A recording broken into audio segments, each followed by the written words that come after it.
Hi friends, ఈ వీడియోలో మనం 2019లో విడుదలైన సూపర్ మీ అనే మ్యాండరియన్ ఫ్యాంటసీ మూవీ ఎక్స్ప్లెనేషన్ ని చూడబోతున్నాం. మీరు నిద్రపోయిన ప్రతిసారి మీ కళలోకి ఒక భయంకరమైన డీమన్ వచ్చి మిమ్మల్ని అతి క్రూరంగా చంపేస్తుందని చెప్తే మీరు ఎలా ఫీల్ అవుతారు? ఈ సినిమా హీరో సాంగ్యోకి ఇదే సమస్య. అందులోనూ ఈ కళలన్నీ అతనికి చాలా రియలిస్టిక్ గా అనిపిస్తాయి. కానీ ఓ ఇన్సిడెంట్ తరువాత హీరో సాంగ్ అతనికి వచ్చే కళల ద్వారా ప్రపంచమే తిరిగి చూసే అంత పెద్ద ధనవంతుడవుతాడు. అతని లైఫ్ లో అన్ని సరిగ్గా జరుగుతున్నాయని సాంగ్ సంతోషపడుతున్నప్పుడు అతని డ్రీమ్స్ కొంచెం కొంచెంగా రియాలిటీగా మారడం మొదలవుతుంది. ఆ తరువాత ఏం జరుగుతుంది, అసలు హీరో కళలోకి వచ్చే ఆ డీమన్స్ ఎవరు, ఆఖరికి సాంగ్ వాటి దగ్గర నుంచి ప్రాణాలతో తప్పించుకుంటాడా లేదా అనే దాన్ని చాలా థ్రిల్లింగ్ గా చెప్పేదే ఈ సినిమా స్టోరీ లైన్. ఇక ఆలస్యం చేయకుండా ఫుల్ స్టోరీ ఏంటో తెలుసుకుందాం. ఓపెన్ చేస్తే ఈ సినిమా హీరో సాంగ్యో ఒక ట్రైన్ లో వెళ్తున్నట్టు చూపిస్తారు. సడన్ గా ఆ ట్రైన్ లో ఉన్న లైట్స్ అన్ని ఫ్లికర్ అవుతాయి. ప్యాసింజర్స్ అందరూ ఎవరినో చూసి భయపడి అతను వచ్చేసాడని ఆరవడం మొదలు పెడతారు. సాంగ్యో వెనక్కి తిరిగి చూస్తే ఒక నల్లటి ఆకారంలో ఉన్న డీమన్ హీరో వైపుకి వస్తుంటాడు. అతన్ని చూసి అందరూ పరిగెడుతుంటారు. కానీ సాంగ్యో చెయ్య అక్కడున్న స్ట్రాప్ లో ఇరుక్కోవడం వల్ల అతను అక్కడ నుంచి తప్పించుకోలేక ఆ డీమన్ కి దొరికిపోయాడు. ఆ డీమన్ సాంగ్యోని కొట్టి ట్రైన్ లో ఒక హోల్ వేసి అతని తలని అందులో అదిమి చాలా క్రూయల్ హీరోని చంపిస్తుంది. అక్కడ కట్ చేస్తే హీరో నెక్స్ట్ సీన్ లో అతని రూమ్ లో నిద్రలేగుస్తాడు. బ్యాక్గ్రౌండ్ వాయిస్ లో అతను ఏం చెప్తాడంటే, నేనందరిలా సాధారణమైన మనిషిని కాదు, నేను మిగతా హ్యూమన్స్ కన్నా చాలా టాలెంటెడ్ ఇంకా ఇంటెలిజెంట్ ని. నాకు పేరెంట్స్, రిలేటివ్స్, ఫ్రెండ్స్ అంటూ ఈ ప్రపంచంలో ఎవరూ లేరు. అయినా నా ప్రాబ్లం ఏంటో చెప్తే మీరు ఖచ్చితంగా షాక్ అయిపోతారు. నేను నిద్రపోయి సరిగ్గా 6 నెలలు అవుతుందని అంటాడు. ప్రతిసారి సాంగ్ నిద్రపోయినప్పుడు ఇలానే అతని కళలోకి ఈ డీమన్ వచ్చి అతన్ని చంపిస్తుంది. హీరో సాంగ్ ఒక స్క్రిప్ట్ రైటర్. టాలెంట్ ఉన్నా అతనికి గుర్తింపు దొరకక లైఫ్ లో ఫినాన్షియలీ కష్టపడుతున్నాడు. అతను ఉండే ఈ రూమ్ రెంట్ ని కూడా 2 నెలలుగా హీరో కట్టలేదు. కాబట్టి హౌస్ ఓనర్ అతన్ని వెతుక్కుంటూ వస్తాడు. అది తెలుసుకున్న వెంటనే సాంగ్ ఓనర్ కి దొరకకుండా మెల్లగా విండో ద్వారా ఆ బిల్డింగ్ నుంచి బయటకు వెళ్ళిపోతాడు. సాంగ్యో ప్రతిరోజు రోడ్ సైడ్ లో షాప్ నడుపుతున్న ఒక ముసలాయన దగ్గరే బ్రేక్ఫాస్ట్ చేస్తాడు. అతని దగ్గర ఒక ప్లెయిన్ దోశ ఆర్డర్ ఇచ్చి ఆపోజిట్ లో ఉన్న కేఫ్ లో పనిచేసే అమ్మాయిని సైట్ కొడతాడు. ఆ అమ్మాయి పేరు లియన్. తనే ఆ కేఫ్ ని రన్ చేస్తుంది. సాంగ్ కి స్కూల్ డేస్ నుంచే లియన్ అంటే చాలా ఇష్టం. ఆ టైంలో తను ఒక పబ్ లో సింగర్ గా పనిచేసేది. ఒకసారి సాంగ్ అతని క్లాస్మేట్స్ తో ఆ పబ్ కి వెళ్ళినప్పుడు తనని ఫస్ట్ టైం అక్కడ చూసి అప్పటి నుంచి లియన్ ని ప్రేమించడం మొదలు పెట్టాడు. కానీ ఇంతవరకు హీరోకి తనతో పెద్దగా పరిచయం లేదు. ఆ ముసలైన హీరో అడిగిన దోశ మీద గుడ్లు వేయడానికి వెళ్ళినప్పుడు సాంగ్యో అతన్ని ఆపుతాడు. ఆ ముసలైన సాంగ్ దగ్గర డబ్బులు లేవని అర్థం చేసుకుని దోశకి మాత్రం నువ్వు పే చేయి, ఈ గుడ్లు నీకు ఫ్రీగా ఇస్తున్నానని చెప్తాడు. ఆ తరువాత సాంగ్యో ఒక చోట్లో కూర్చుని అతని బ్రేక్ఫాస్ట్ తినాలనుకునేసరికి ఒక అతను అక్కడికి వచ్చి, నువ్వెందుకు నా ఫోన్ ని అటెండ్ చేయట్లేదని సాంగ్యోని అడుగుతాడు. ఆ వ్యక్తిని చూడగానే హీరో అక్కడ నుంచి భయపడి పరిగెడతాడు. అతను కూడా ఆగకుండా హీరోని వెనకాలే ఫాలో చేయడంతో పాపం మధ్యలో హీరో బ్రేక్ఫాస్ట్ కింద పడిపోతుంది. ఈ చేసింగ్ లో అతను ఆఖరిగా హీరోని పట్టుకుంటాడు. అప్పుడే మనకి అతను వేరే ఎవరో కాదు, హీరో ఫ్రెండ్ అని తెలుస్తుంది. నువ్వు ఒక టాలెంటెడ్ స్క్రిప్ట్ రైటర్ అని స్పాన్సర్స్ కి నిన్ను ఇంట్రడ్యూస్ చేసి నీకు ఒక మంచి ఆపర్చునిటీనిచ్చా. కానీ నువ్వు ఇలా లేట్ చేయడం వల్ల వాళ్ళందరూ నన్ను ప్రెషర్ చేస్తున్నారు. స్క్రిప్ట్ రాయలేకపోతే అట్లీస్ట్ నేను నీకు ఇచ్చిన డబ్బునైనా రిటర్న్ చేయని అంటాడు. కానీ సాంగ్ అతని ఇన్సోమ్నియా ప్రాబ్లం వల్ల చాలా డాక్టర్స్ ని కన్సల్ట్ చేసి ఆ డబ్బు మొత్తం స్పెండ్ చేసేసి ఉంటాడు. దాంతో అతని ఫ్రెండ్ కి కోపం వచ్చి అతన్ని కొట్టి ఇంకో 10 రోజుల్లో ఎలా అయినా స్క్రిప్ట్ ని రెడీ చేయని చెప్పి అక్కడ నుంచి వెళ్ళిపోతాడు. సాంగ్ అక్కడ నుంచి అతని ఇంటికి వెళ్ళాలనుకున్నప్పుడు కిటికీని ఎవరో లోపల నుంచి బాగా టైట్ గా లాక్ చేసేసి ఉంటారు. ఇతనికి డౌట్ వచ్చి డోర్ దగ్గరికి వెళ్లి చూస్తే హౌస్ ఓనర్ ఇతని బిలాంగింగ్స్ అన్నిటిని ప్యాక్ చేసి బయటపడేసి ఉంటాడు. దాని వల్ల సాంగ్ కి కోపం వచ్చినా ఏం చేయలేక అక్కడ నుంచి ఒక రెస్టారెంట్ కి వెళ్లి అతని స్క్రిప్ట్ ని కంప్లీట్ చేయడానికి ట్రై చేస్తాడు. అప్పుడు అతనికి ఆకలేసి పక్కకు తిరిగి చూస్తే ఓ ఫ్యామిలీలో ఉన్న చిన్న పిల్ల సగం సగం తినేసి వదిలేసి ఉంటుంది. ఆ ఫ్యామిలీ వెళ్లిపోయాక సాంగ్ అక్కడికి వెళ్లాలనుకున్నప్పుడు అతని కన్నా ముందు ఒక హోమ్లెస్ మ్యాన్ అక్కడికి వచ్చి ఆ అమ్మాయి వదిలేసిన ఫుడ్ ని తినేస్తాడు. సరే అని హీరో అతని పని మీద కాన్సన్ట్రేట్ చేస్తున్నప్పుడు హఠాత్తుగా ఆ రెస్టారెంట్ మొత్తం వేరే చోటులా మారిపోయి ఆ డీమన్ చేతిలో ఒక పెద్ద చైన్ పట్టుకుని వస్తాడు. ఆ చైన్ ని సాంగ్ మెడకి చుట్టి అతని తలని గట్టిగా పక్కనే ఉన్న ఒక టేబుల్ మీద గుద్ది సాంగ్ ని చంపేస్తాడు. భయంలో హీరో లెగిచి చూస్తే మార్నింగ్ అయిపోయి ఉంటుంది. రాత్రి పనిచేస్తున్నప్పుడు అతను నిద్రపోయి ఉంటాడు. అందుకే అతని కళ్ళలోకి ఆ డీమన్ వచ్చింది. కానీ సాంగ్ బ్యాడ్ లక్ అంతటితో ఆగలేదు. అతను రాత్రి నిద్రపోతున్నప్పుడు ఎవరో అతని ల్యాప్టాప్ ని దొంగతనం చేసేస్తుంటారు. ఇప్పుడు అతని చేతిలో అస్సలు డబ్బు లేదు, ఉండడానికి ఇల్లు కూడా లేదు. ఆఖరికి అతని దగ్గర ఉన్న ఒకే ల్యాప్టాప్ కూడా పోయింది. సో ఇకపై అతను ఎప్పటికీ స్క్రిప్ట్ రాయలేడు. కాబట్టి బాధలో ఒక బిల్డింగ్ పై నుంచి దూకి సూసైడ్ చేసుకోవడానికి ప్రయత్నిస్తాడు. కానీ సాంగ్కి అక్కడ భయం వేసి కిందకి దూకడానికి ధైర్యం రాదు. అప్పుడు ఆ ఫుడ్ అమ్మే ముసలాయన మీదున్న సాంగ్ ని చూసి ఎక్స్కి నువ్వు డబ్బులు ఇవ్వక్కర్లేదు, దోశకి మాత్రం పే చేస్తే చాలని చెప్తాడు.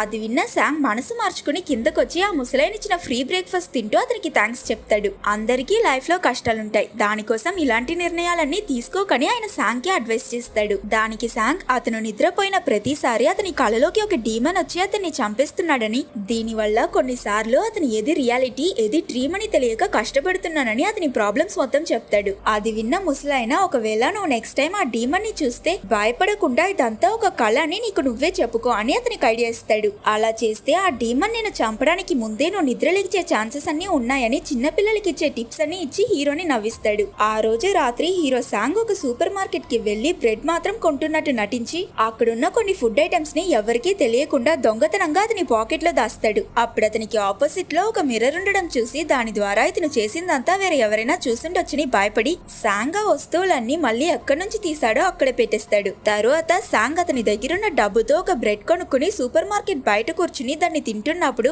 అటువైపు వెళ్తున్న లియన్ అతన్ని చూసి షాక్ అయి అసలు నీకేమైంది సాంగ్, ఎందుకింత సాడ్ గా ఉన్నా, ఒక పని చెయ్యి, మాట్లాడకుండా నువ్వు నాతో నా ఇంటికి వచ్చే, నేను నీకు తినడానికి మంచి డిన్నర్ చేసిస్తానని అంటుంది. ఇదంతా విన్న సాంగ్ రియాక్ట్ అయ్యే లోపే సడన్ గా లియన్ ఒక డీమన్ లా మారి అతన్ని అటాక్ చేయడం స్టార్ట్ చేస్తుంది. కానీ ఇక్కడ ట్విస్ట్ ఏంటంటే ఆ షాప్ లో పనిచేసే అమ్మాయికి సాంగ్ ని ఎవరో కొడుతున్నారని తెలుస్తుంది. కానీ తన కంటికి ఆ డీమన్ కనిపించదు. ఆ డీమన్ ఒక పెద్ద కత్తితో సాంగ్ గుండెల్లో పొడిచేటప్పుడు అతనికి ఆ ముసలైన చెప్పింది గుర్తుకొచ్చి వెంటనే కళ్ళు మూసుకుని అతను చెప్పినట్టే నేను ఇప్పుడు కళలో ఉన్నానని అంటాడు. అదే సమయానికి ఆ డీమన్ సాంగ్ ని తోసేయడం వల్ల అతను బయట నుంచి ఆ గ్లాస్ ఎరగొట్టుకుని సూపర్ మార్కెట్ లోకి వెళ్లి పడిపోతాడు. అతను కళ్ళు తెరిచి చూస్తే అక్కడ ఆ డీమన్ ఉండదు. దాంతో సాంగ్ ఆ ముసలైన చెప్పిన ట్రిక్ పనిచేసి అతనికి మెలకువ వచ్చేసిందని అనుకుంటాడు. కానీ అతను నిజంగానే ఆ సూపర్ మార్కెట్ గ్లాస్ విరగొట్టుకుని లోపలికొచ్చి పడిపోయి ఉంటాడు. అది మాత్రం కాకుండా ఇప్పుడు అతనికి తగిలిన గాయాలన్నీ సరైపోయి ఉండడంతో పాటు ఆ డీమన్ ఇతన్ని ఏ కత్తితోనైతే చంపాలనుకున్నాడో ఆ కత్తి ఇప్పుడు ఇతని చేతిలో ఉండడం చూసి షాక్ అయిపోతాడు.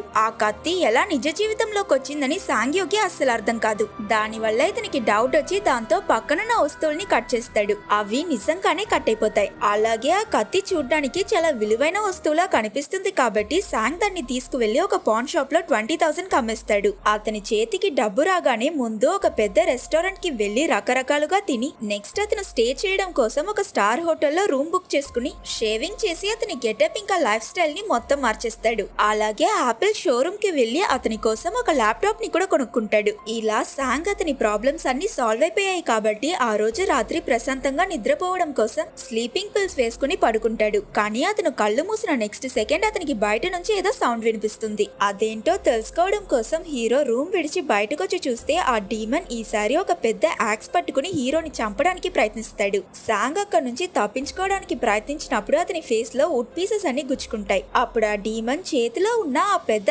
యాక్స్ తో హీరో షోల్డర్ పై అటాక్ చేస్తుంది. వెంటనే సాంగ్ లాస్ట్ టైం చేసినట్టు ఈసారి కూడా కళ్ళు మూసుకుని నేను కళలో ఉన్నానని అరుస్తాడు. ఆ యాక్స్ ని ఇతను పట్టుకుని ఉండడం వల్ల అది కూడా ఇతనితో పాటు రియల్ వరల్డ్ లోకి వచ్చేసింటుంది. ఎక్సైట్ అయిన సాంగ్ మళ్ళీ ఆ పాన్ షాప్ కి వెళ్లి దీన్ని కూడా అమ్మేస్తాడు. ఇప్పుడు అతని దగ్గర డబ్బు చాలా ఎక్కువగా ఉంటుంది కాబట్టి షాపింగ్ కి వెళ్లి అతనికి నచ్చిన బట్టలన్నీ కొనుక్కుంటాడు. ఆ తరువాత సాంగ్ ఒక క్లబ్ కి వెళ్లి బాగా ఎంజాయ్ చేసి అంతటితో ఆపకుండా సంతోషంలో అక్కడున్న వాళ్ళందరి బిల్ ఇతనే పే చేస్తాడు. ఆ రోజు సాంగ్ నిద్రపోవడానికి ముందు అక్కడున్న మ్యాగజైన్ లో ఉన్న మ్యూజియం ఫోటోస్ చూస్తాడు. దాని వల్ల ఆ రోజు సాంగ్ కలలో ఆ మ్యూజియం వస్తుంది. మ్యూజియం లో ఉన్న వస్తువులన్నిటికీ వాల్యూ చాలా ఎక్కువ కాబట్టి సాంగ్ అతను ధనవంతుడైపోబోతున్నానని చాలా ఎక్సైట్ అవుతాడు. సరిగ్గా అదే టైం కి అక్కడికి ఆ డీమన్ వస్తుంది. కానీ ఇతని బ్యాడ్ లక్ ఏంటంటే ఈసారి ఆ డీమన్ కత్తి ఇంకా యాక్స్ కాకుండా ఒక గన్ పట్టుకుని వచ్చుంటాడు. ఆ డీమన్ షూట్ చేస్తూ ఉండడం వల్ల సాంగ్ అక్కడ నుంచి ఏ వస్తువుని తీసుకోలేకపోతాడు. ఆఖరికి ఆ బుల్లెట్స్ తగిలి ఇతను చనిపోవడం వల్ల సాంగ్యో ఒట్టి చేతులతో ఆ కళలో నుంచి రియాలిటీకి తిరిగి వచ్చేస్తాడు. అప్పటికే అతని ఓటమిని ఒప్పుకోకుండా మళ్ళీ నిద్ర మాత్రలు వేసుకుని పడుకుంటాడు. ఈసారి సాంగ్ అతనికి బుల్లెట్స్ తగులుతున్నా పట్టించుకోకుండా డైవ్ చేసుకుంటూ ఎలాగో బంగారంతో చేసిన 2 యాంటిక్ పీసెస్ ని పట్టుకుని నేనిప్పుడు కళలో ఉన్నానని అరిచి ఆ వస్తువులతో పాటు రియాలిటీకి వచ్చేస్తాడు. దాంతో సాంగ్యో అంతులేనంత సంతోషపడి ఈ 2 యాంటిక్ పీసెస్ ని కొంతమంది గ్యాంగ్స్టర్స్ ద్వారా ఒక పెద్ద మ్యూజియం కి అమ్మేస్తాడు. ఈ డీలింగ్ వల్ల సాంగ్ కి 2 మిలియన్ యాన్ దొరుకుతుంది. అతనికి ఈ ట్రాన్సాక్షన్ లో సహాయం చేసిన వ్యక్తి అసలు నీకు ఈ ఐటమ్స్ అన్ని ఎక్కడి నుంచి దొరికాయని అడుగుతాడు. దానికి సాంగ్యో నా బిజినెస్ సీక్రెట్ ని నేను ఎవరితోనూ చెప్పనని చెప్పి అక్కడి నుంచి వెళ్ళిపోతాడు. తరువాత హీరో అక్కడ నుంచి ప్రస్తుతం అతను స్టే చేస్తున్న హోటల్ కి వెళ్తున్నప్పుడు దారిలో సాంగ్యూ ఫ్రెండ్ అతన్ని చూసి అతన్ని పిలుస్తాడు. అతన్ని చూడగానే మన హీరో ఇప్పుడు అతను ఒక ధనవంతుడన్న విషయాన్ని మర్చిపోయి ఇంకా స్క్రిప్ట్ రెడీ చేయలేదన్న భయంతో అక్కడి నుంచి పరిగెడతాడు. అప్పుడు సాంగ్యూ ముందున్న అద్దంలో అతని గెటప్ చూసుకున్నాకే ఇప్పుడు అతని దగ్గర డబ్బులున్నాయన్న విషయం అతనికి గుర్తుకొస్తుంది. సరే అని రిలాక్స్ అయి ఏం జరగనట్టు క్యాషువల్ గా అతని ఫ్రెండ్ ని చూసి నిన్ను చూసి నేను పారిపోతున్నానని అపార్థం చేసుకోకు, జస్ట్ నా హాస్టల్ సరి చేసుకోవడానికి వచ్చానని కవర్ చేస్తాడు. ఇంకా అతని ఫ్రెండ్ ని ఒక పెద్ద హోటల్ కి డిన్నర్ కి తీసుకువెళ్తాడు. తినేది ఇద్దరైనా 10 మందికి సరిపోయే ఫుడ్ ని సాంగ్ ఆర్డర్ చేసి ఉండడం చూసి అతని ఫ్రెండ్ ఇవన్నిటికీ నేను బిల్ పే చేస్తానని మాత్రం ఎదురు చూడకని చెప్తాడు. అప్పుడు సాంగ్ అతను తనకి స్క్రిప్ట్ రాయడానికి ఇచ్చిన అడ్వాన్స్ మనీని తిరిగిచ్చి నేనికపై స్క్రిప్ట్స్ రాయనని అతని ఫ్రెండ్ కి చెప్తాడు. సాంగ్యూ ఇంత తక్కువ టైంలోనే ఇంత డెవలప్ అయి ఉండడం చూసి హీరో ఫ్రెండ్ అతని దగ్గర నువ్వు ఎలా ఇంత డబ్బు సంపాదించావో ఆ దారి నాకు కూడా చూపించి హెల్ప్ చేయి సాంగ్ అని అడుగుతాడు. ఆ నెక్స్ట్ డే సాంగ్యూ లియన్ ని కలవడం కోసం తన కాఫీ షాప్ కి వెళ్ళాడు. కానీ లియన్ సాంగ్యూని చిన్నప్పుడు చూసుంటుంది కాబట్టి అతన్ని గుర్తుపట్టలేకపోతుంది. సాంగ్ ఒక కాఫీ ఆర్డర్ చేసి లియన్ దగ్గర మీరు మీ షాప్ ని అమ్మేయబోతున్నారని విన్నాను, ఎందుకని అడుగుతాడు. దానికి తను ఈ చోట్లో బిజినెస్ సరిగ్గా జరగట్లేదు, ఎక్విప్మెంట్స్ ని కొని బిజినెస్ సరిగ్గా డెవలప్ చేయాలనుకున్నా కూడా దానికి చాలా డబ్బు ఖర్చు అవుతుంది, నా దగ్గర అంత డబ్బు లేదని లియన్ అంటుంది. దానికి ఎంత ఖర్చు అవుతుందని హీరో అడిగినప్పుడు 1.5 మిలియన్ అని చెప్తుంది. ఆ రోజు రాత్రి సాంగ్యూ అతని ఫ్రెండ్ తో మందు కొడుతూ అతని దగ్గర అతని లవ్ స్టోరీ మొత్తం చెప్తాడు. ఆ కథ మొత్తం విన్న హీరో ఫ్రెండ్ అతని దగ్గర నువ్వు ఒక మంచి స్క్రిప్ట్ రైటర్వి, నీ దగ్గర ఎక్కువ డబ్బు కూడా ఉంది, నిన్ను ఏ అమ్మాయి వద్దనదు, నీ లవ్ ఖచ్చితంగా సక్సెస్ అవుతుందని అంటాడు. ఆ తరువాత మత్తులో ఉన్న సాంగ్ ని అతని ఫ్రెండ్ అతని రూమ్ కి తీసుకువెళ్లి పడుకోబెడతాడు. మన హీరో మంచి నిద్రలో ఉంటాడు కాబట్టి అతని ఫ్రెండ్ అతను ఎలా ఇంత పెద్ద ధనవంతుడయ్యాడో తెలుసుకోవడం కోసం అతని రూమ్ మొత్తం చెక్ చేస్తాడు. ఆ సమయంలో హఠాత్తుగా సాంగ్ నేను నిద్రలో ఉన్నానని అరుస్తూ లెగిచి కూర్చున్నప్పుడు అతని చేతికి మ్యాజిక్ లా బంగారం రావడాన్ని ఫ్రెండ్ చూసిస్తాడు. నమ్మలేక షాక్ అయి సాంగ్ దగ్గర నువ్వేమైనా మెజిషియన్ వా, నీకు సూపర్ పవర్స్ ఉన్నాయా అని అడుగుతాడు. నిజం చెప్పాలంటే ఇది ఎలా జరుగుతుందో నాకు కూడా తెలియదని హీరో చెప్తాడు. దాంతో సాంగ్యూ ఫ్రెండ్ ఒక్క సెకండ్ కూడా లేట్ చేయకుండా వెంటనే అతని కాలు పట్టుకుని ఏదేమైనా సరే నిన్ను ఫ్రెండ్ కాబట్టి ఇకపై నువ్వే నన్ను పోషించాలని అతన్ని బతిమాలతాడు. ఎంతైనా ఫ్రెండే కదా అని అతని రిక్వెస్ట్ కి హీరో కూడా ఒప్పుకుంటాడు. నెక్స్ట్ డే మార్నింగ్ సాంగ్యూ కాఫీ షాప్ కి వెళ్లి లియన్ దగ్గర తను అడిగిన డబ్బిచ్చి నేను ఈ కాఫీ షాప్ ని కొనాలనుకుంటున్నాను, మీరు ఇక్కడే పని చేయొచ్చు, ఒకవేళ బిజినెస్ సరిగ్గా రన్ అయి ప్రాఫిట్స్ వస్తే దాన్ని మన ఇద్దరం 50-50 పంచుకుందాం, లాస్ అయితే దాన్ని మొత్తం నేను కవర్ చేసుకుంటానని చెప్తాడు. ఆ తరువాత సాంగ్ అక్కడి నుంచి వెళ్లిపోతున్నప్పుడు లియన్ అతన్ని ఆపి ఈ రోజు రాత్రి మీరు నాతో డిన్నర్ కి వస్తారా అని అడుగుతుంది. అది విన్న సాంగ్ ఇన్ని సంవత్సరాలుగా దీనికోసమే కదా వెయిట్ చేస్తున్నానని మనసులో అనుకుంటూ ఓకే చెప్తాడు. లియన్ అతని దగ్గర మీరెందుకు నాకు సహాయం చేస్తున్నారని అడుగుతుంది. దానికి సాంగ్ నాకు చిన్నప్పటి నుంచి ఒక కాఫీ షాప్ రన్ చేయాలని కోరిక ఉండేది, కానీ నా దగ్గర కాఫీ షాప్ ని మెయింటైన్ చేసే టైం ఇంకా టాలెంట్ లేదు, మీరు చేసిన ఆ కాఫీ చాలా టేస్టీగా ఉంది కాబట్టి ఈ డిసిషన్ తీసుకున్నానని చెప్తాడు. అతను చెప్పిన సిల్లీ రీజన్ విన్న లియన్ సాంగ్ తనని ప్రేమిస్తున్నాడని అర్థం చేసుకుంటుంది. మరోవైపు సాంగ్యూ ఫ్రెండ్ కంప్లీట్ గా ఇప్పుడు అతనికి ఒక పనివాడిలా బిహేవ్ చేయడం మొదలు పెడతాడు. హీరో సాంగ్ నిద్రలో నుంచి డబ్బు లేదా బంగారం వస్తువులు ఏవైనా తీసుకొస్తే వాటిని జాగ్రత్తగా దాయడం కోసం పెద్ద పెద్ద సూట్ కేసులని రెడీ చేసుకుని అతను సాంగ్ ని వెళ్లి ప్రశాంతంగా కలగని డబ్బు సంపాదించమంటాడు. సాంగ్యూ పడుకోవడానికి ముందు ఏ ప్లేస్ ఫోటో చూస్తాడో ఆ రోజు రాత్రి కలలో కూడా అతను అదే చోటుకే వెళ్తాడు. అదేలా ఇప్పుడు అతనికి ఆ డీమన్ మీద ఉన్న భయం మొత్తం పోయింది.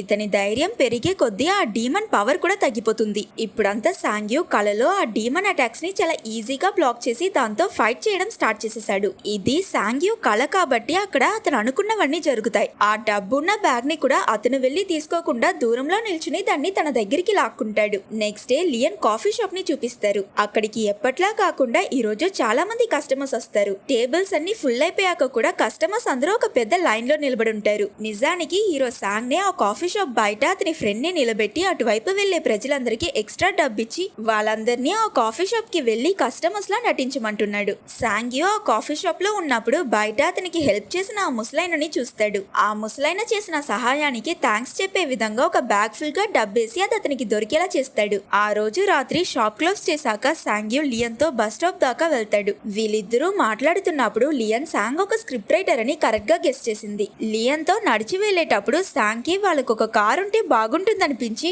ఈసారి అయితే ఏకంగా అతని కళల ప్రపంచం నుంచి ఒక కార్ ని తీసుకొచ్చేస్తాడు. ఆ నెక్స్ట్ డే ఈవినింగ్ దాన్ని లియన్ కి గిఫ్ట్ చేసి తనని ఇంప్రెస్ చేస్తాడు. తనతో మాట్లాడుతూ కార్ లో వెళ్తున్నప్పుడు సాంగ్ కి లియన్ ని ఫస్ట్ టైం తను పాట పాడుతున్నప్పుడు చూసిన మెమరీస్ అన్ని గుర్తుకొస్తాయి. ఇక్కడ మనకి ఫ్లాష్ బ్యాక్ చూపిస్తారు. ఆ రోజు తనని పబ్ లో చూసిన తరువాత హీరో సాంగ్ చాలా రోజుల వరకు తనని దొంగతనంగా ఫాలో చేయడం మొదలు పెట్టాడు. ఒక రోజు లియన్ ఏడుస్తూ ఉండడం చూసిన శాంగ్ తనకేమైందని వెళ్లి అడిగాడు. దానికి తను కోపంలో అది నీకు అనవసరం, వెళ్ళి నీ పని చూసుకో అని అతన్ని తిట్టి పంపించేసుంటుంది. కానీ అప్పటికీ శాంగ్ ఆగకుండా తనని ఫాలో అవుతూ తానేమైనా మూవీకి వెళ్తే ఇతను కూడా వెళ్లి దూరంలో నుంచి తనని చూసేవాడు. ఇదంతా గుర్తుకొచ్చి సాంగ్యూ ఈసారి లియన్ ని అతనితో పాటు సినిమాకి తీసుకువెళ్తాడు. అప్పుడు లియన్ అతని దగ్గర నువ్వు ఒక స్క్రిప్ట్ రైటర్వి కదా, నువ్వు రాసిన సినిమాని నేను ఎప్పుడో థియేటర్ లో చూస్తానని అడుగుతుంది. లియన్ అడిగింది కాబట్టి శాంగ్ కూడా అతని మధ్యలో ఆపేసిన ఆ స్క్రిప్ట్ ని కష్టపడి కంప్లీట్ చేసి అతని ఫ్రెండ్ కి ఇస్తాడు. ఇంత డబ్బు సంపాదించాక కూడా ఇతను మళ్ళీ ఎందుకు స్క్రిప్ట్ రాస్తున్నాడని అతని ఫ్రెండ్ కి అర్థం కాక దాన్ని తీసి చదువుతాడు.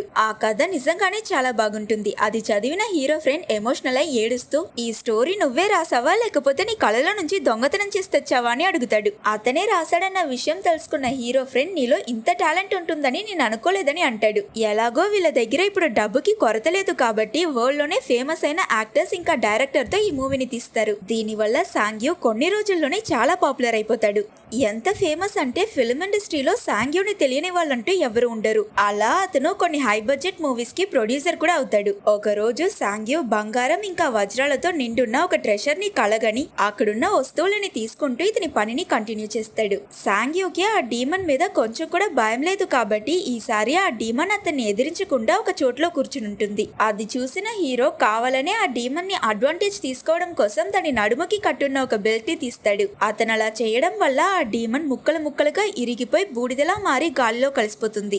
తరువాత సాంగ్యూ లియన్ ని ఇంతకు ముందు అతను ఒక బిల్డింగ్ మీద నుంచి దూకి సూసైడ్ చేసుకోవాలనుకున్నాడు కదా, అదే రూఫ్ టాప్ కి తీసుకువెళ్లి గ్రాండ్ అయిన ఫైర్ వర్క్స్ అరేంజ్ చేసి తనతో అది చూసి ఎంజాయ్ చేస్తాడు. ఓసారి సాంగ్యూ అతని రూమ్ లో ఉన్నప్పుడు సడన్ గా ఒక గ్లాస్ ముక్క వచ్చి అతని గుండెల్లో గుచ్చుకుంటుంది. అతని ఇప్పుడు మెలకువతో రియాలిటీలోనే ఉన్నా కూడా ఎందుకు ఇలా జరుగుతుందని హీరోకి అస్సలు అర్థం కాదు. అప్పుడే అతనికి ఒక విషయం గుర్తుకొస్తుంది. అతను ఆ డీమన్ దగ్గర నుంచి దాని బెల్ట్ ని తీసుకుంటున్నప్పుడు ఆ డీమన్ అతని గుండెపై చేయేసుంటుంది. మేబీ దాని వల్ల ఇది జరిగుండొచ్చని అతను ఆలోచిస్తాడు. ఆ సమయంలో హీరో ఫ్రెండ్ అక్కడికి 2 సూట్ కేసు పట్టుకుని వచ్చి నువ్వు నిద్రపోవడానికి టైం అయిందని అంటాడు. దానికి సాంగ్యూ నేను ఈ రోజు ఒంటరిగా పడుకోవాలనుకుంటున్నానని చెప్పి అతన్ని అక్కడి నుంచి పంపించేస్తాడు. ఈసారి సాంగ్యూ పడుకోవడానికి ముందు డబ్బు గురించి ఆలోచించకుండా అతనికి ఎందుకు ఇలా జరిగిందని ఆలోచిస్తాడు. కాబట్టి ఆ రోజు అతని కలలో ప్రపంచంలోనే చాలా ఎత్తైన బిల్డింగ్ ఒకటి కనిపిస్తుంది. ఆ బిల్డింగ్ టాప్ ఫ్లోర్ లో ఎవరో ఒక అతను నిల్చుని ఉండడం చూసి ఇతను దగ్గరికి వెళ్లి చూస్తే ఆ వ్యక్తి వేరే ఎవరో కాదు సాంగ్యూనే. కొంచెంసేపులో అతను కూడా ఆ డీమన్ లా బూడిదలా మారి గాలిలో కలిసిపోతాడు. వెంటనే సాంగ్ భయపడి నిద్రలెగిచి అద్దంలో అతన్ని చూసుకుంటాడు. అతని శరీరంపై ఇంకొన్ని గాయాలుండడం చూసి అతనికి ఏం అర్థం కాదు. ఆ ఉన్న పొజిషన్స్ అన్నిటినీ పట్టి ఆలోచించినప్పుడే సాంగ్ కి ఇంతకు ముందు అతను ఆ డీమన్ తో ఫైట్ చేసినప్పుడు కలలో అతనికి తగిలిన ఆ గాయాలే ఇప్పుడు నిజ జీవితంలో అతని శరీరంపై కనిపిస్తున్నాయని తెలుసుకుంటాడు. సాంగ్యో అతని కళ నుంచి తీసుకొచ్చిన చాలా వస్తువులని ఇంకా అమ్మకుండా ఒక సీక్రెట్ రూమ్ లో డిస్ప్లే చేసి ఉంటాడు. అవన్నిటిని ఇతను ఆ డీమన్స్ తో ఫైట్ చేసి ఎలా తీసుకొచ్చాడో ఆలోచించి ఒకవేళ ఆ గాయాలన్నీ ఇతనిపై అపియర్ అయితే నిజంగానే చనిపోతానని భయపడతాడు. తెల్లవారగానే సాంగ్యూ లియన్ ని కలవడం కోసం బయలుదేరతాడు. కానీ మధ్యలోనే ఇతన్ని ఎవరో కిడ్నాప్ చేసిస్తారు. సాంగ్యూ అతనికి దొరికిన ట్రెషర్స్ అన్నిటిని ఏ పాన్ షాప్ లోనైతే అమ్మాడో అక్కడ పనిచేసే ఒక అతను సాంగ్యూ బాగా రిచ్ అని అర్థం చేసుకుని ఒక పెద్ద గ్యాంగ్స్టర్ తో కలిసి ఇతన్ని కిడ్నాప్ చేసేసి ఉంటాడు. వాళ్ళు హీరోని వదలాలంటే 10 మిలియన్ కావాలని డిమాండ్ చేసినప్పుడు సరే నిన్న ఫ్రెండ్ కి ఫోన్ చేసి డబ్బు తీసుకురమ్మంటానని చెప్పి హీరో అతని ఫ్రెండ్ కి ఫోన్ చేస్తాడు. అతని ఫ్రెండ్ కూడా లేట్ చేయకుండా వాళ్ళు అడిగిన డబ్బుని వాళ్ళు చెప్పిన చోటికి తీసుకొస్తాడు. కానీ వాళ్ళ డబ్బుతో పాటు హీరో ఫ్రెండ్ ని కూడా కొట్టి అతన్ని కూడా కిడ్నాప్ చేసి తీసుకొచ్చేస్తారు.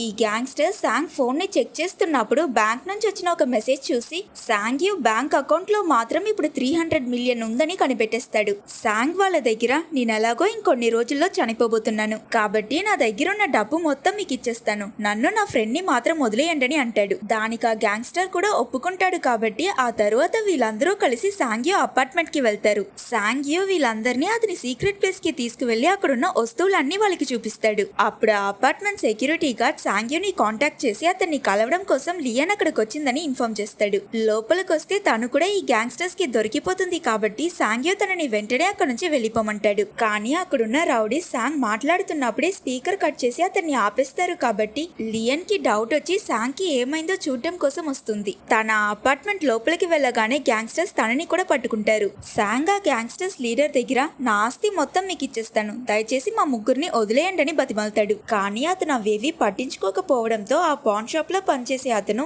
మనం ఇక్కడికి డబ్బు కోసం వచ్చాం, మనకది దొరికింది కాబట్టి వీళ్ళని వదిలేద్దామని అంటాడు. అది విన్న ఆ గ్యాంగ్స్టర్ కి కోపం వచ్చి అతని చేతికి నక్కులు వేసుకుని ఆ పాన్ షాప్ లో పనిచేసే అతని మొహం చితగొడతాడు. తరువాత ఆ గ్యాంగ్స్టర్ లియన్ తో మిస్బిహేవ్ చేస్తాడు కాబట్టి తనకి కోపం వచ్చి అతన్ని కొట్టేస్తుంది. అప్పుడు శాంగ్ అతని మెడపై కత్తి పెట్టిన ఆ రౌడీ చేతిని కొరికి వాళ్ళతో ఫైట్ చేస్తాడు. ఆ ఛాన్స్ ని యూస్ చేసుకుని ఆలస్యం చేయకుండా హీరో ఫ్రెండ్ కూడా అతనితో ఆ ఫైట్ లో జాయిన్ అవుతాడు. ఆ సమయంలో ఒక అతను శాంగ్ ని కత్తితో పొడిచేస్తాడు. వీళ్ళ ముగ్గురికి ఆ పాన్ షాప్ లో పనిచేసే అతను కూడా సహాయం చేయడంతో ఆ గ్యాంగ్స్టర్ కి కోపం వచ్చి అతన్ని షూట్ చేసి చంపిస్తాడు. లియన్, సాంగ్యో ఇంకా అతని ఫ్రెండ్ ముగ్గురు ఆ సీక్రెట్ ప్లేస్ నుంచి తప్పించుకోవడానికి మెట్లెక్కుతున్నప్పుడు అక్కడికి ఇద్దరు రౌడీలు వచ్చి వాళ్ళని వెళ్ళనివ్వకుండా ఆపుతారు. అప్పుడు హీరో ఫ్రెండ్ అతని ప్రాణాల గురించి ఆలోచించకుండా వాళ్ళిద్దరితో ఫైట్ చేసి సాంగ్యో ఇంకా లియన్ ని అక్కడి నుంచి వెళ్ళిపోమంటాడు. ఆ రౌడీలిద్దరూ అతని ఫేస్ ని స్టెప్స్ కి గుద్ది చాలా కిరాతకంగా అతన్ని చంపిస్తారు. సాంగ్యో ఇంకా లియన్ మీదకొచ్చి చూస్తే అక్కడున్న రౌడీ వీళ్ళిద్దరిని బాగా కొడతాడు. దానివల్ల సాంగ్యో ఆల్మోస్ట్ చనిపోయే స్థితికి వెళ్ళిపోతాడు.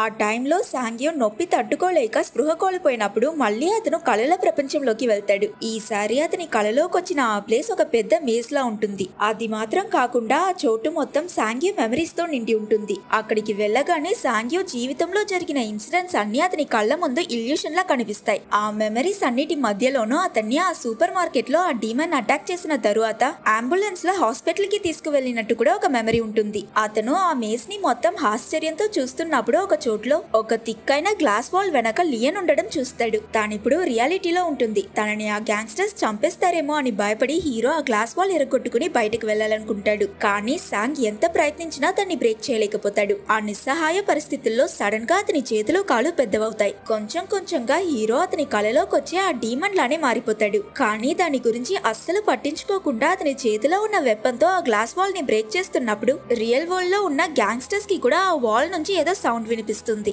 ఆ గోడ బ్రేక్ అవ్వడం చూసి అక్కడున్న వాళ్ళందరూ వెనక పక్కకి వెళ్లి చూస్తే అక్కడ ఏముండదు. ఇక్కడ రియల్ లైఫ్ లో ఉన్న సాంగ్యోకి కొంచెం మెలకువ వచ్చి కళ్ళు తెరిచి చూస్తే ఎప్పుడూ అతని కళలోకి వచ్చే ఆ డీమన్ ఈసారి ఆ గోడలో నుంచి రియల్ లైఫ్ లోకి రావడాన్ని చూసి షాక్ అయిపోతాడు. ఆ డీమన్ అక్కడున్న వాళ్ళందరితోనూ ఫైట్ చేస్తుంది. అప్పుడు ఆ గ్యాంగ్స్టర్స్ షూట్ చేసిన బుల్లెట్స్ లియన్ కి తగిలి తను అక్కడే చనిపోతుంది. అది చూసిన సాంగ్ తనని కాపాడలేకపోయినందుకు ఏడుస్తాడు. ఈ డీమన్ అక్కడున్న వాళ్ళందరినీ చంపి స్ట్రైట్ గా హీరో దగ్గరికి వచ్చి అతని తలపై గన్ పెడుతుంది. సాంగ్ బెస్ట్ ఫ్రెండ్ ఇంకా లియన్ ఇద్దరు చనిపోయారు. ఈ డీమన్ కూడా అతన్ని చంపాలనుకుంటుంది కాబట్టి బహుశా ఇదంతా ఒక పెద్ద కళ ఉంటుందని ఆలోచిస్తూ సాంగ్యూ నేనిప్పుడు కళలో ఉన్నానని చాలా సార్లు అరుస్తాడు. కానీ అక్కడ ఎలాంటి మార్పు జరగదు. ఆ డీమన్ అతన్ని నిజంగానే చంపేస్తుంది. సాంగ్యూ చనిపోవడంతో అతను ఆ కళల ప్రపంచం నుంచి నిజ జీవితంలోకి తీసుకొచ్చిన ఆ విలువైన జ్యువెలరీస్, మ్యూజియం లో ఉన్న యాంటిక్ పీసెస్, బంగారం వస్తువులు అన్ని మాయమైపోతాయి. ఇక్కడే ఈ సినిమా కథ మొత్తం ఒక పెద్ద యూటర్న్ తీసుకుంటుంది. అదేంటంటే నెక్స్ట్ సీన్ లో హీరో ఆ సూపర్ మార్కెట్ ముందు కళ్ళు తెరిచినట్టు చూపిస్తారు. ఈసారి కూడా అక్కడికి లియన్ వచ్చి సాంగ్యోని తనతో ఇంటికి రమ్మని పిలుస్తుంది. కానీ ట్విస్ట్ ఏంటంటే ఈసారి తను డీమన్ లా మారి అతన్ని అటాక్ చేయదు. నిజంగానే సాంగ్యోని తనతో పాటు ఇంటికి తీసుకువెళ్తుంది. అక్కడ అతనికి తినడానికి ఫుడ్ అరేంజ్ చేసి నువ్వు ఒక మ్యాగజైన్ లో రాసిన స్టోరీని నేను చదివాను, నాకు ఆ స్టోరీ చాలా నచ్చింది, నువ్వు డబ్బు లేక కష్టపడుతున్నావని నాకు తెలుసు, నీకు కావాలంటే ఇకపై నువ్వు వచ్చి నా కాఫీ షాప్ లో పనిచేయొచ్చని చెప్తుంది. అది విన్న సాంగ్యో చాలా ఎమోషనల్ అయి ఏడుస్తాడు. ఆ నెక్స్ట్ డే లియన్ సాంగ్యోకి ఒక ల్యాప్టాప్ కొనిచ్చి దీన్ని యూస్ చేసి నీ స్క్రిప్ట్ రాసుకో, నేను ఈ ల్యాప్టాప్ ని నీపై చేసే ఇన్వెస్ట్మెంట్ లా కన్సిడర్ చేసుకుంటా, ఒకవేళ నువ్వు రాసిన స్టోరీస్ పాపులర్ అయి ప్రాఫిట్ వస్తే దాన్ని మనం 50-50 షేర్ చేసుకుందాం, లాస్ అయితే దాన్ని నేను చూసుకుంటానని చెప్పింది. ఆ తరువాత సాంగ్యో అతని ఫ్రెండ్ ని వెళ్లి కలుస్తాడు. నువ్వు లాస్ట్ టైం రాసిన స్టోరీ చాలా బాగుంది, నేను దాన్ని ఒక ఇన్వెస్టర్ కి అమ్మేస్తానని చెప్పి అతనికి చాలా డబ్బిస్తాడు. అలాంటిదే మంచి మంచి థ్రిల్లర్ స్టోరీస్ ఇంకా చాలా రాయని అతన్ని మోటివేట్ చేస్తాడు. ఎంకరేజ్ అయిన సాంగ్యో కూడా లియన్ కాఫీ షాప్ లో పనిచేస్తూ స్క్రిప్ట్ రాస్తూ అతని లైఫ్ ని నార్మల్ గా కంటిన్యూ చేస్తాడు. మేబీ అతనికి జరిగిందంతా ఒక పెద్ద కళే అయి ఉంటుందని అనుకుని సాంగ్యో అతని ఈ ప్రెసెంట్ లైఫ్ లో సంతోషంగా ఉంటాడు. ఒక రోజు కాఫీ షాప్ ఆపోజిట్ లో ఉన్న ఆ ముసలైన కొట్టుకు వెళ్లి ఎలా ఉన్నారు తాత, ఈసారి ఎక్స్ కి కూడా నేనే పే చేసుకోగలనని చాలా హ్యాపీగా చెప్తాడు. అప్పుడు ఆ ముసలైన నీ వస్తువు నా దగ్గర ఒకటి ఉండిపోయిందని ఒకసారి సాంగ్యో ఆ ముసలాయనకి ఇచ్చిన ఆ డబ్బున్న బ్యాగ్ ని అతనికి తిరిగిచ్చేస్తాడు. అది చూసిన హీరో షాక్ అవుతాడు. అప్పుడు ఆ ముసలాయన నీ ప్రాణాన్ని ఎక్స్చేంజ్ చేసుకుని నువ్వు తీసుకున్న డబ్బు నాకొద్దు బాబు, ఒకప్పుడు నేను కూడా నీలానే ఇదే తప్పుని చేశానని అతని గాయాన్ని చూపిస్తాడు. ఆ సమయంలో సాంగ్యో వెనక ఒక పోర్టల్ ఓపెన్ అయి అతనున్న చోటు మొత్తం ఆ మేజ్ లానే మారిపోతుంది. అసలేం అర్థం కాని సాంగ్ కన్ఫ్యూజన్ లో అక్కడ నిలబడి ఉన్నట్టు చూపిస్తారు. కట్ చేస్తే పోస్ట్ క్రెడిట్ సీన్ లో లియన్ సాంగ్యూని సూపర్ మార్కెట్ ముందు కలవడాన్ని ఆ డీమన్ దూరంలో నిల్చుని చూస్తున్నట్టు చూపించి ఈ మూవీనే ఎండ్ చేస్తారు. సో ఆఖరిగా ఈ స్టోరీలో ఏం చెప్తున్నారో సాంగ్యూకి ఏమైందో అస్సలు ఏం అర్థం కాలేదు కదా. ఈ మూవీ ఎండింగ్ మీకు మాత్రం కాదు, అసలు ఎవ్వరికీ అర్థం కాదు. యాక్చువల్లీ సాంగ్యూ చనిపోవడానికి ముందు వెళ్ళిన ఆ మేజ్ లాంటి చోటు డ్రీమ్స్ కి రియాలిటీకి మధ్య ఉన్న ఒక వరల్డ్. సాంగ్ అక్కడున్న ఆ గ్లాస్ వాల్ ని ఇరగొట్టినప్పుడు డ్రీమ్స్ కి రియాలిటీకి మధ్యనున్న బ్యారియర్ ని కూడా బ్రేక్ చేసేసాడు. అందువల్ల ఇప్పుడు అతని నిజ జీవితం ఇంకా కళల ప్రపంచం రెండూ కలిసి ఒకే టైం లైన్ లో మిక్స్ అయిపోయాయి. అలాగే హీరో దగ్గర అతని పవర్స్ కూడా అలానే ఉంటాయి. అందుకే సాంగ్ ఎలా అయితే కలగంటున్నప్పుడు డ్రీమ్స్ లో అతను అనుకునేవన్నీ జరుగుతాయో అలాగే లాస్ట్ గా ఆ డీమన్ సాంగ్ ని చంపడానికి ముందు సాంగ్ అతని జీవితంలో ఈ ఇన్సిడెంట్స్ ఏవి జరగకుండా నార్మల్ గా లియన్ ఇంకా అతని బెస్ట్ ఫ్రెండ్ తో జీవితాంతం ఉంటే బాగుంటుందని అనిపించడం వల్ల నిజంగానే సాంగ్ ఆశపడినట్టు లియన్ అతన్ని సేవ్ చేసి తన కాఫీ షాప్ లో పనివ్వడం లాంటి ఇన్సిడెంట్స్ జరిగాయి. సాంగ్యూ పవర్ వల్ల డ్రీమ్ లో లాగానే అతను అనుకున్నవన్నీ ఇక రియల్ లైఫ్ లో కూడా జరుగుతాయి. నెక్స్ట్ అందరికీ ఉన్న డౌట్, ఆ ముసలైన దగ్గర ఇంకా ఆ డబ్బు ఎలా ఉంది? సాంగ్ పాస్ట్ కి వచ్చేసాడు. లాజికలీ చూస్తే ఈ టైం లైన్ లో అతను ఆ ముసలాయనికి డబ్బు ఇవ్వలేదు. మరైతే ఈ ముసలాయన దగ్గర ఈ బ్యాగ్ డబ్బు ఇంకా దీన్ని సాంగే అతనికి ఇచ్చాడన్న మెమరీస్ ఎలా ఉన్నాయి? ఈ క్వశ్చన్ కి ఆన్సర్ చెప్పడానికి ముందు మీరు అర్థం చేసుకోవాల్సిన మెయిన్ పాయింట్ ఏంటంటే సాంగ్ సైంటిఫికలీ టైం ట్రావెల్ చేయలేదు. సాంగ్ అతనికి తెలియకుండానే అతని పవర్స్ తో తన, లియన్ ఇంకా అతని ఫ్రెండ్ వీళ్ళ ముగ్గురి లైఫ్ ని మాత్రం చేంజ్ చేసేసాడు. అందుకే ఆ ముసలాయన దగ్గర అతని ఇచ్చిన డబ్బు ఉండిపోయింది. ఇంకా ఫైనలీ ఆ డీమన్ విషయానికి వస్తే అది కూడా వీళ్ళతో పాటు రియాలిటీలోనే ఉండి సాంగ్యూని ఎప్పుడూ మానిటర్ చేస్తుంది. ఒకవేళ అతను మళ్ళీ దొంగతనం లాంటి తప్పేదైనా చేస్తే అప్పుడు ఆ డీమన్ అతన్ని చంపేస్తుంది. సో ఇంతటితో ఈ మూవీ ఎక్స్ప్లెనేషన్ అయిపోయింది. ఒకవేళ మీకు ఈ వీడియో నచ్చితే లైక్ చేసి ఇలాంటి డిఫరెంట్ అయిన స్టోరీస్ కోసం మన ఛానల్ ని సబ్స్క్రైబ్ చేసుకోవడం మర్చిపోకండి.